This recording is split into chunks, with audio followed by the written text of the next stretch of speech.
എടാ മക്കളെ, +1 പ്രവേശനത്തിനായി കാത്തിരിക്കുന്ന വിദ്യാർത്ഥികളുടെ ശ്രദ്ധയ്ക്കാണ് കഴിഞ്ഞ ദിവസം നമ്മളുടെ ട്രയൽ അലോട്ട്മെന്റ് വന്നു അല്ലെ. ജൂൺ 15 നമ്മുടെ ഫസ്റ്റ് അലോട്ട്മെന്റ് വരും.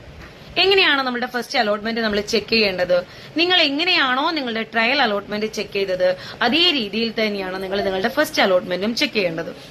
ഇനി എന്താണ് സ്ഥിരപ്രവേശനവും താൽക്കാലിക പ്രവേശനവും തമ്മിലുള്ള വ്യത്യാസം? നിങ്ങൾക്ക് ഫസ്റ്റ് അലോട്ട്മെന്റിൽ ഒരു സ്കൂളിൽ നിങ്ങൾക്ക് കിട്ടി. നിങ്ങൾ അവിടെ പോയിട്ട് ഒന്നുകിൽ സ്ഥിരമായോ അല്ലെങ്കിൽ താൽക്കാലികമായോ പ്രവേശനം നേടണം.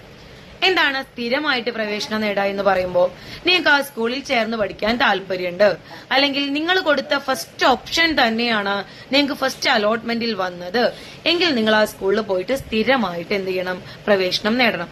അപ്പൊ നിങ്ങൾ ഒരു ഫീസ് അവിടെ അടയ്ക്കേണ്ടി വരും. അത് നിങ്ങളുടെ അലോട്ട്മെന്റ് ലെറ്ററിൽ കൃത്യമായിട്ട് കാണിച്ചിട്ടുണ്ടായിരിക്കും. അത് നിങ്ങൾ അഡ്മിഷൻ എടുക്കാൻ പോകുന്ന സമയത്ത് സ്കൂളിൽ നേരിട്ട് കൊടുത്താൽ മതി. ഇനി ഞാനൊരു എക്സാമ്പിൾ പറയാം.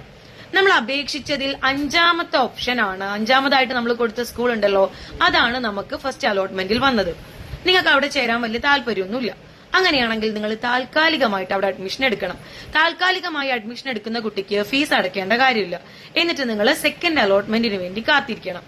ദെൻ 5ാമത്തെ ഓപ്ഷൻ അല്ലേ നമുക്ക് ഫസ്റ്റ് അലോട്ട്മെന്റിൽ വന്നത്.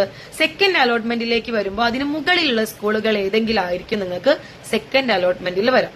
ഇനി സെക്കൻഡ് അലോട്ട്മെന്റ് വന്നു, നിങ്ങൾക്ക് കിട്ടിയ സ്കൂളിൽ നിങ്ങൾക്ക് ചേരാൻ താല്പര്യമുണ്ട്, നിങ്ങൾക്ക് സ്ഥിരമായിട്ട് അഡ്മിഷൻ എടുക്കാം, അല്ലെങ്കിൽ ഇതുപോലെ താൽക്കാലികമായിട്ട് അഡ്മിഷൻ എടുത്ത് അടുത്ത അലോട്ട്മെന്റിന് വേണ്ടി കാത്തിരിക്കണം. 3 അലോട്ട്മെന്റുകളാണ് നമുക്കുള്ളത്. First allotment, second allotment, third allotment. ഈ 3 അലോട്ട്മെന്റുകളിലും നിങ്ങൾക്ക് ഒരു സ്കൂളുകളിലും കിട്ടിയിട്ടില്ല എങ്കിൽ നിങ്ങൾക്ക് സപ്ലിമെന്ററി അലോട്ട്മെന്റിന് വേണ്ടിയിട്ട് അപേക്ഷിക്കാവുന്നതാണ്. Okay, thank you.